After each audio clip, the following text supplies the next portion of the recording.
What's going on, y'all? Joshua back at it again, and today we're going to be watching the PS5 Pro technical presentation. I'm going to be giving you guys my thoughts, thoughts on just where I think that this lands in comparison to the PlayStation 5, if I think it'll be worth the money investment to get it or not. Full bias, I'm a PlayStation guy. That does not mean that I think everything they do is perfect or anything like that. But over the years, overall, between all these different major gaming companies, they have been my favorite. But that being said, guys, that's the bias I got, I guess. But I am excited for this, and I'm gonna let's see what goes down. So here we go. Hi, I'm Mark Cerny. I'm excited to be here to talk about the newest addition to our console lineup, PlayStation 5 Pro, and how it advances gaming technology. But first, I want to take just a minute to look at what we put in the original PlayStation 5 and how it delivers an exceptional gaming experience.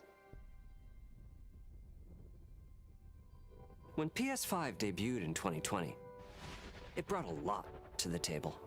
8 Zen 2 CPU cores form the brains of PlayStation 5 and enable high-speed complex gameplay, with character counts reaching into the hundreds and frame rates that can be as high as 120 frames a second. PS5 has a powerful RDNA 2 GPU, which can render anything from intricate details to fantastic worlds with vast panoramas to explore. Ray tracing allows for dramatic visual improvements, including reflections off of water or glass, and the realism that comes from real-time global illumination. A custom SSD can load data at breathtaking speed, resulting in ultra-fast transitions between game worlds and data streaming rates so high that traversal speeds are essentially unlimited. Tempest 3D Audio Tech brings an unparalleled sense of immersion to the sound of the games. With audio so real, you may not even need to see the enemies to know exactly where they are. Finally, the DualSense controller has haptics that let you feel through your hands what your character is experiencing inside of the game. It's wonderful to see such variety and richness of game experiences. Creators have made amazing use of the hardware capabilities, but when I talk to them, I do hear about their desire for more graphics performance. The dreams of the developers are bigger than can be supported at 60 frames per second, and that leads to an aspect of modern gaming that we're all familiar with: graphics modes. It can be a difficult choice for players. Fidelity modes emphasize the visuals, typically through higher resolution rendering. These modes might also have enhanced detail or use more ray tracing. But the games only run at 30 frames per second. The visuals can be choppier and the controls less responsive. Performance modes emphasize frame rate and interactivity, typically choosing to run 60 frames per second, mainly by reducing the graphical detail until those frame rates can be achieved. When asked to decide on a mode, players are choosing performance about 3/4 of the time. Removing that decision, or at least narrowing that divide, is one of the key targets for PlayStation 5 Pro. We want to give players the graphics that the game creators aspire to, at the high frame rates that players typically prefer. To do that, PS5 Pro substantially improves over PlayStation 5 in 3 ways. Here's what we call the Big 3. First, we made the GPU much larger and increased the speed of the memory it uses. The result is rendering that's up to 45% faster. That's dope. Second, we made major upgrades to the ray tracing, taking a streamlined and accelerated approach that allows calculation of the rays at double or even triple the speeds of PlayStation 5. And finally, we added custom hardware for machine learning and an AI library called PlayStation Spectral Super Resolution, or PSSR for short. PSSR analyzes the game images pixel by pixel and can add an extraordinary amount of detail, which boosts the effective resolution of the games. Game creators are adding PS5 Pro support to new and existing titles, and with the Big 3 involved, the results can be pretty amazing, with graphics showing something like fidelity levels of detail, but at double the frame rate. Here's The Last of Us Part 2 running on PS5 Pro. It has huge amounts of detail and targets Yeah. a super smooth 60 frames per second. That's Let's solid. compare this to the fidelity mode on PS5, which is only running at 30 frames per second and is therefore much choppier. This goal of delivering almost fidelity-like graphics at performance frame rates has been achieved for a broad set of titles, including Marvel's Spider-Man 2 and Ratchet & Clank Rift Apart. We can see that PS5 Pro is close to doubling the power of PlayStation 5. Yeah, it's definitely Another way to there. compare the two consoles is to look at PS5 Pro versus Performance mode on PS5, both of which target 60 frames per second. What we see here is a difference in detail. PS5 Pro is much sharper and crisper than PS5. For this, my favorite is the parade scene from Ratchet & Clank. Distant details are much clearer. And here we can see Marvel's Spider-Man 2 is noticeably higher resolution throughout the scene, including the trees and procedural cars. Hey, okay, PS5 So overall, Pro. some I see you. improvement to the games. On PS5 Pro, we can see increased sharpness to the graphics or smoother and more responsive gameplay. This is the big three showing their value. As you've been seeing, machine learning via the PSSR library is being used quite broadly to add pixel detail and boost frame rate. But there are as many approaches as there are game engines. The increase in raw GPU power is being especially effective for Horizon Forbidden West. Apart from the detail boost, that extra graphics power is allowing for improvements to lighting and visual effects, as well as to the hair and the skin in cinematics. Open up, guys. Jorv's orders. Good enough for me. Ray tracing is finding broad usage as well, particularly when the games are focused on higher frame rates. The faster hardware in PS5 Pro can make a real difference.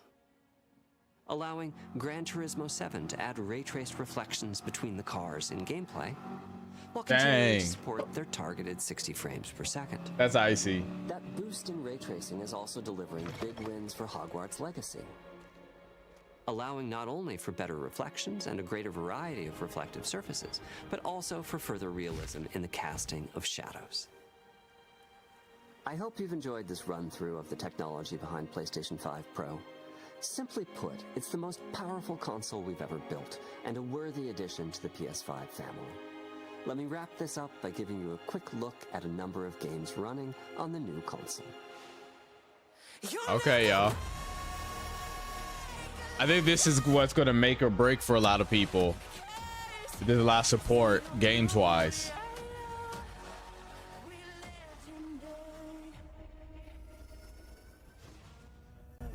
Okay, of course it got to be Spider-Man.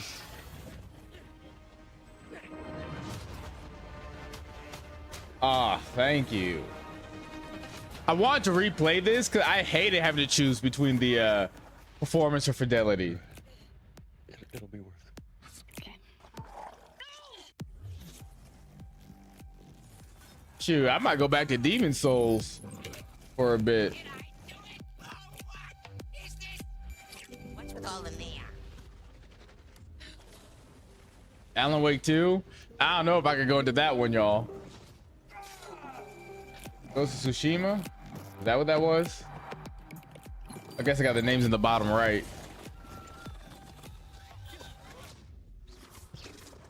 Hogwarts. Maybe I'll get into Hogwarts.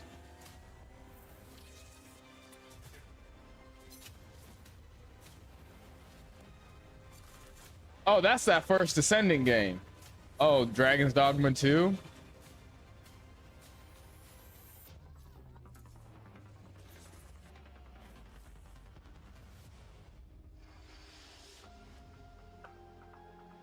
Oh, okay. Available November 7th. That's not long, y'all. That is not long at all. All right, y'all. Let's go back. Let me mute the video. All right. Else no. All right, guys. So let's get into some thoughts here. Things they're trying to do. larger GPU, advanced ray tracing, AI driven upscaling. I like that in this demo, they did clearly show all three things, right? They showed all three of these things at work, which is pretty cool. In terms of like just the 28% faster RAM, I like that. I like the idea of that faster rendering, 45%. That's pretty crazy. Oh, I just got that the advanced ray tracing was like using these as an example to show like all the reflection. That's kind of dope, actually. I just saw the PlayStation symbols. I'm like, yep, PlayStation symbols. But they're actually using it to also showcase that. So that's just cool. Either way, that could just be rendered on a PC. So, but yeah, this I think is really cool. The fact like seeing like how much more detail there is super far away from like all the different examples that they gave us was noticeable, and it was impressive. I think probably the biggest thing I'm excited for, guys, is just being able to have the full fidelity of these games, and also, you know, having that 60 frames per second. Particularly in Final Fantasy VII Rebirth, it was like hurting my soul to play on performance mode, but I needed to. There's too much going on to not having it in 60 frames per second, but I desperately wanted it to be, you know, just have the full effect. So yeah, that would be cool. I was doing all sorts of like trying to like upscale everything and all that sort of stuff to make it just work good. You know what I mean? But I'll be glad to not have to do any sort of like gimmicks like that when this comes out. Even like just being able to see like come on, that's a clear difference. Especially like here in this like foot, you can see how much more blurry it is. That's pretty dope. Yeah, I think the biggest thing is just like not having to choose between the two modes is pretty big. I would like much faster loading times, which it seems to be that will be the case. I can't remember if it was that like 28% number, that 45% number would apply to that. So you can see like how this window is like affected. How clear the foliage is here is definitely very different than right here. I can see a lot more of the individual leaves and everything. Even this tree back here, so much more. This like wall part here versus this wall part here. The signs are way clearer. Yeah. I will say this isn't a critique, but this is a real thing.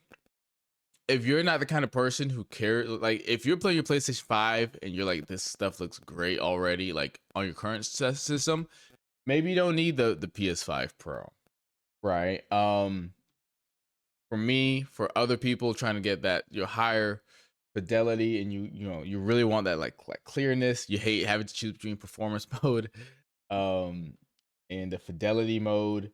It seems like they've pretty much solved that problem. I am curious if they will have a form of performance mode that will allow you to get to 120 frames more frequently in games, or like in a lot more games, because right now in the PlayStation 5 there's not that many games. For this much graphical power increase, I feel like that could be the case. That being said, for me, I don't really need that on my PlayStation 5. I think I would just be happy with the 60 FPS with the high fidelity. I think I would have liked to have seen something, which I guess is still possible. With the technology, it could always be like a download.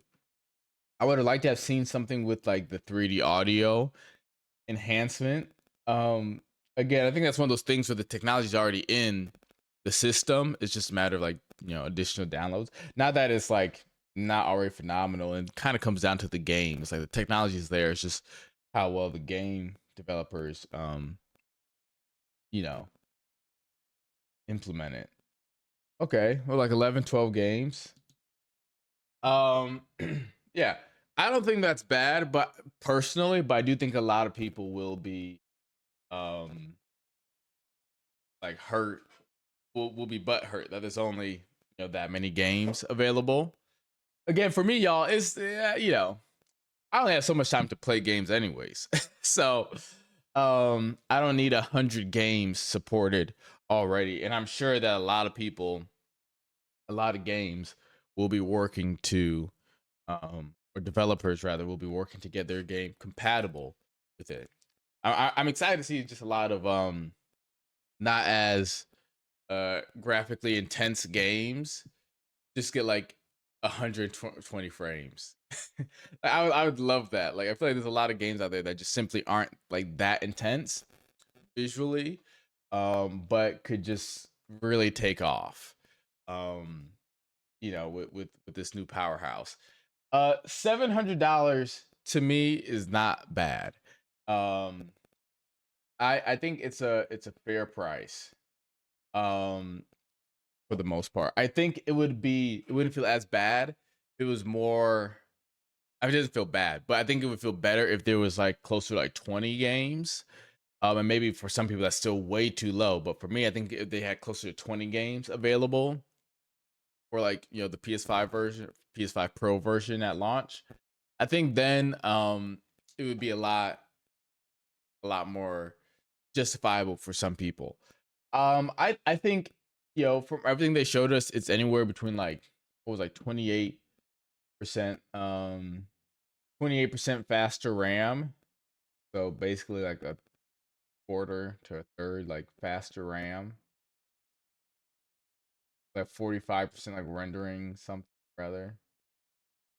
Let's see here. Yeah, faster rendering 45%. Yeah, I feel like even if you take that first number, it being essentially like almost a third faster than the previous one, more powerful and all that. Oops. When you look at the cost, I think that it feels proportional.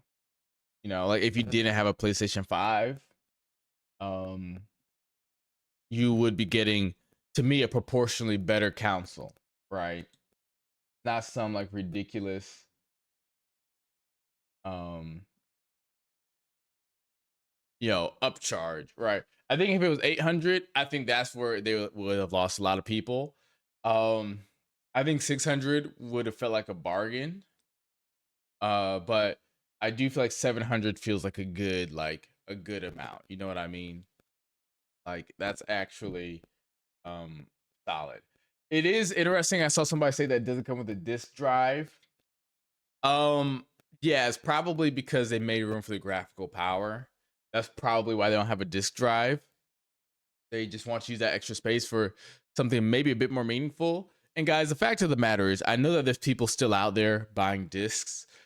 I myself haven't bought a disc for a game, and I can't remember how long. Honestly, I cannot remember how long. I'm not saying it's a good or a bad thing that we're moving away from discs, but it's a reality. A lot of people would just prefer to just download the game on the PS5 from home, not drive all the way to GameStop or somewhere, then come back. You know what I mean?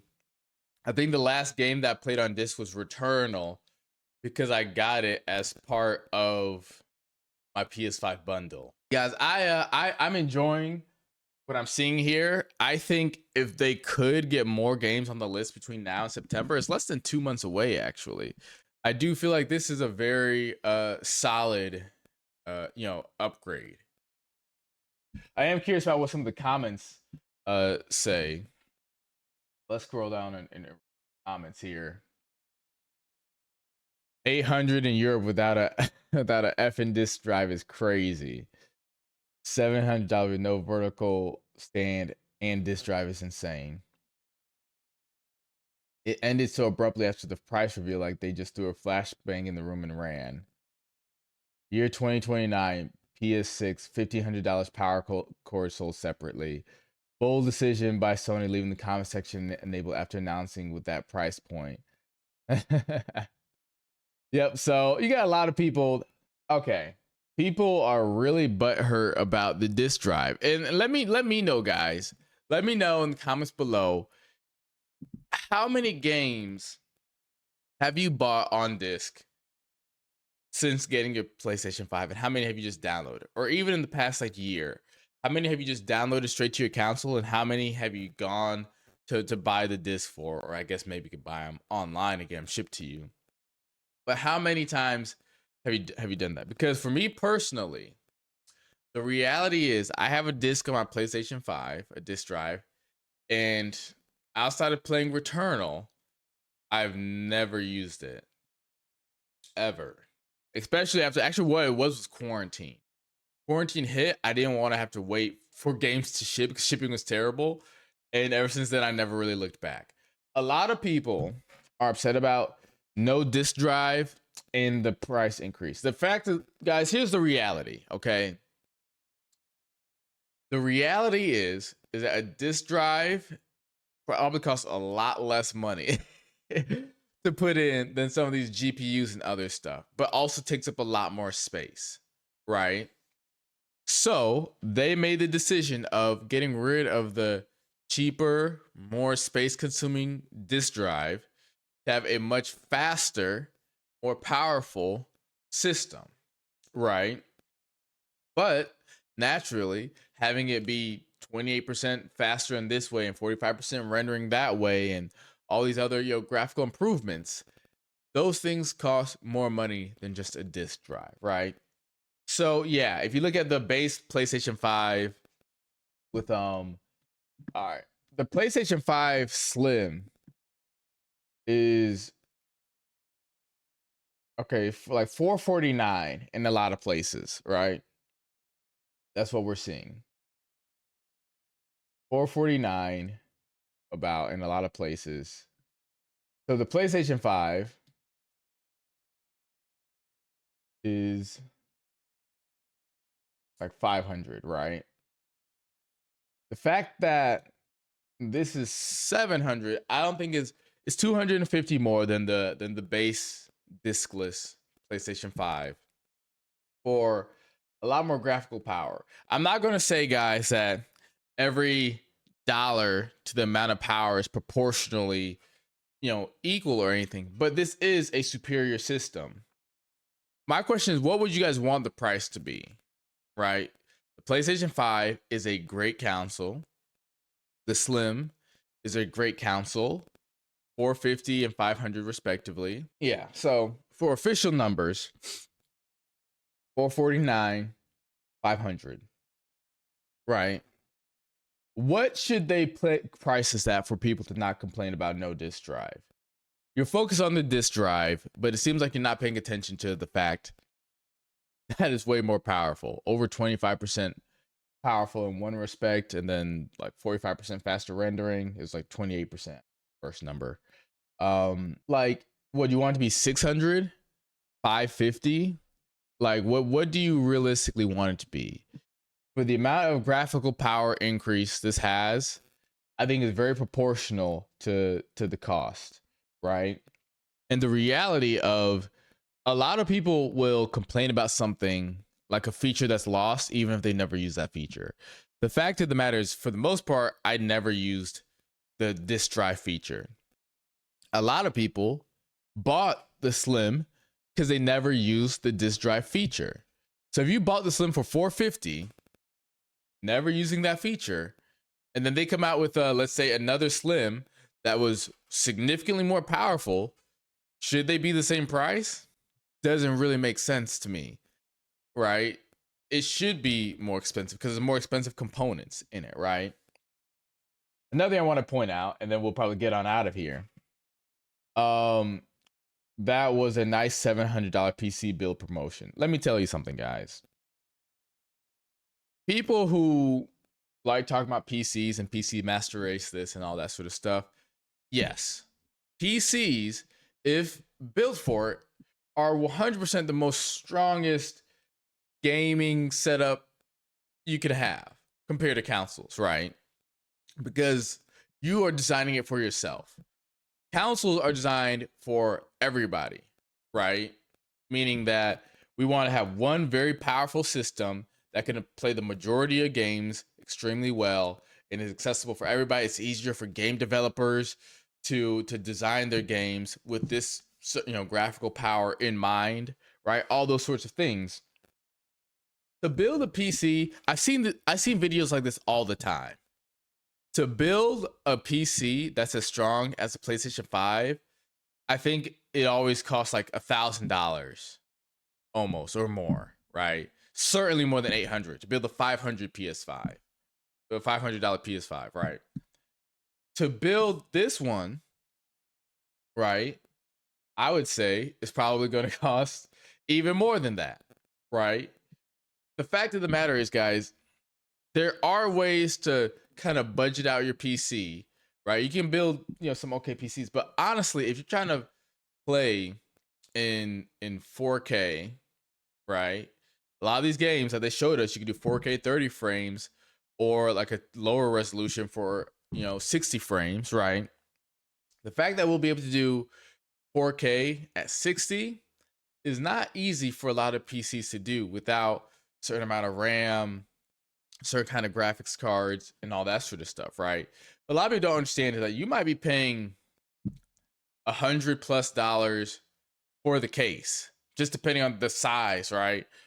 $100+ for the GPU, a couple hundred. Wait, sorry, $100+ for the motherboard is what I meant to say. A couple $100 for the GPU, right? The CPU is going to cost probably $100+. It all depends. But ultimately, the reality is a lot of people are kind of want to move the goalposts, and all that. Talk about how affordable a PC can be, but also how powerful they can be. And it's not, you can't have both. You either have an affordable PC or you have a master race ultimate one. You know what I mean? But yeah, so generally speaking, guys, I feel like a lot of these people, no disk drive, imagine buying one with a physical copy of Astrobot before finding out that you can't even play the game. That's just you being dumb at that point, right? And not only that, but you could just return it. But yeah, I do think a stand would be nice. So here's the thing, guys. I'm gonna crash out a little bit. So many people were angry about the PlayStation Portal from the price and like what it gave, but it was an extremely affordable option to play your games on the go, and graphically it made sense. The reality, guys, is this: a lot of people wanted basically a new PSP where you could just download the games, a modern day, basically a Steam Deck for PlayStation or whatever else, right? Whichever ones, the Asus Rogue Ally or whatever all those ones are. But a lot of those ones are like $600, $800, right? Guys, you're complaining about a $700 console that's even more graphically powerful than any of those, right? It comes with the controller, the system, naturally, as it should. I'm not giving them extra points for that, right? You're complaining that there's not a disk drive and that there's... Do you guys see what I'm trying to say? You guys are... You can't keep moving the goalposts, right? Either you're okay with just digital downloads and stuff like that, and you want that $800 handheld that you can move around, which I guess... I get it, that's a big bonus, is being able to take it with you wherever, but that's still $800, $600, $700 for a lot of those ones, right? So when they give you a very affordable option by way of the PlayStation Portal, a lot of people dog on it. Clearly not enough people, because they sold out extremely well. This console is cheaper than a lot of those handhelds, right, that you guys want so badly, without a disc, right? Without a disc drive. And yet, people are harping on this one, right? I'm not saying that I wouldn't like that stand with it. I would. My PlayStation 5 came with a stand with it. I think that's the least they could have done, right? I would have liked that. I would have liked more games to be ready at launch. And maybe there will be, right? But from what they've shown, this is the guaranteed batch, right? I definitely get that. But the reality is, guys, most of you guys commenting that don't actually care about a disk drive. You're looking for something to be upset by. Because a lot of you guys are the same people talking down about the PlayStation Pro, how it doesn't have all these qualities and features that if it had those features, right, to just download games directly onto and play them with wherever without a Wi-Fi connection and all that sort of stuff. If it had those features, it wouldn't be $200. At best, it would cost as much as a PlayStation 5. Because that's the reality. When you get that technology and trying to jam it into a very small device, it gets really expensive real quick. 500, 800, 800 basically. 500, 700, 800. Do you guys see where I'm going with this?